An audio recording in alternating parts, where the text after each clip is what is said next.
umukinnyi wa filimi mu gihugu cy'Ubuhinde, wabiciye bigacika kandi yakunzwe na benshi. Abenshi bamuzi ku izina rya Krish. Ubundi ni muntu ki? Bavuga ko afite impano nyinshi zitandukanye. Usibye gukina filimi, ni umuhanga cyane mu kubyina. Krish umwe mu bakinnyi ba filimi binjiza akayabo k'amafaranga menshi mu gihugu cy'Ubuhinde. Yatsindiye ibihembo byinshi harimo nk'ibihembo 6 bya Filmfare Award. Krish yatoranyijwe inshuro enye nk'umukinnyi mwiza w'umwaka.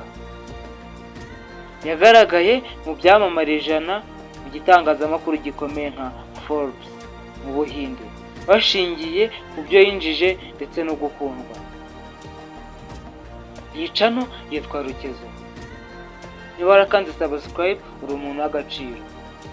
Kandi nawe niba utarayikanda ukabona interested ko twajya tubana, kuko tukugezaho ubuzima bw'abasitari baba barakinnye filimi utaramenye ngo ni bantu ki hanze y'iyo filimi. Ubundi niba ntacyo bigutwaye kandi wumva uri interested ko twajya tubana, kanda subscribe, ufungure inzogera kugira ngo nizajya dushyira ikiganiro cyangwa video itazajya igucika. Reka dutangire n'amateka ya Krish. Ubundi amazina nyakuri yitwa Hritik Roshan.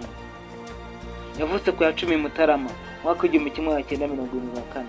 Avukira i Bombay mu muryango wa Roshan uzwi muri sinema yo mu gihugu cy'Ubuhinde. Krish cyangwa Hritik Roshan akomoka mu Bapunjabi n'Ababengali. Nyirakuru wa Krish yari umunyabengali. Papa wa Krish ni umuyobozi wa filimi yitwa Rakesh Roshan, akaba ari umuhungu w'umuyobozi wa muzika Rashanari Nagarata. Nyina wa Krish yitwa Pinky, ni umukobwa wa producer akaba na director wa filimi G.O.M. Prakash. Krish afite mukuru we witwa Sunaina. Krish yize mu ishuri rya Bombay Scottish. Krish akomoka mu muryango w'Abahindu, gusa kuri we abona umuryango ari uw'umwuka kuruta kuba uw'idini.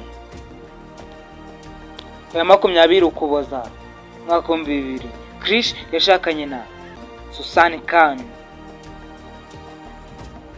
Ubukwe bwe bwabereye i Bangalore. Gusa nubwo bashakanye, Krish ni umuhindo naho Khan umugore we ni umuyisilamu. Gusa bavuga ko buri wese aha agaciro imyizerere ya mugenzi we. Krish afite abana 2 b'abahungu. Hiri Han wavutse mu mwaka wa 2006 na Hiridi Han wavutse mu mwaka wa 2008. Gusa Krish n'umugore Susan batandukanye mu mwaka wa 2013, ariko babonye divorce mu mwaka wa 2014. Gusa batangaza ko batandukanye mu bwumvikane bwabo. Krish amaze kugaragara nk'umukinnyi wa filimi w'umwana muri filimi nyinshi mu myaka y'igihumbi 1980, nibwo yakinaga filimi akiri umwana muto.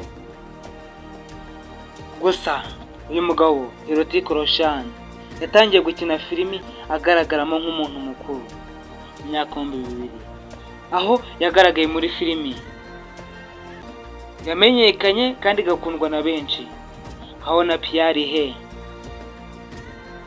Imyitwarire ye muri iyi filimi yamuhesheje igihembo cy'umukinnyi mwiza Filmfare Award. Krish afite uruhare rukomeye muri filimi yitwa Faiza hamwe na Mission Kashmir.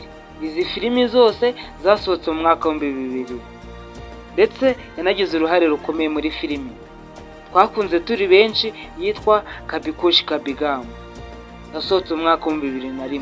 Krish yakoze konseri ari kumwe na Kareena Kapoor, Karisma Kapoor, Arjun Rampal. Iyo konseri yakoze yagenze neza muri Amerika ndetse no muri Canada. Mu mwaka wa 2002, umwaka uri kurangira yagiye kuri stage maze akorana hamwe na Amitabh Bachchan, Sanjay Dutt, Kareena Kapoor, Rani Mukherjee hamwe na Shah Rukh Khan kuri stade ya King Park i Durban muri South Africa, aho ni muri Afurika y'Epfo. Mu gitaramo cyari cyahabereye, Krish ari mu bakinnyi ba filime bahembwa amafaranga menshi atagira ingano, aho bavuga ko yinjiza miliyoni 20 z'amapawundi. Krish yagiye mu bintu by'ubucuruzi, aho yatangiye gukora imyenda iriho logo ye, aho yakoze logo ya #RX. Reka turebe zimwe muri filime Krish yagukiniye. Yagukiniye yitwa Kaona Pyar Hai, agukinira Faiza, agukinira Mission Kashmir, Kabhi Khushi Kabhie Gham, Kyumiri Gaya, Krish Dum Kabiri, agukinira Krish Gatatu, Bang Bang, Ahenjo Daro, Kabir, Super 30, War Fighter, War Kabiri, Amagara Gustave. Kanda subscribe ufungure inzogera kugira ngo tujye tubana mu biganiro tubagezaho umunsi ku wundi. Ciao ciao.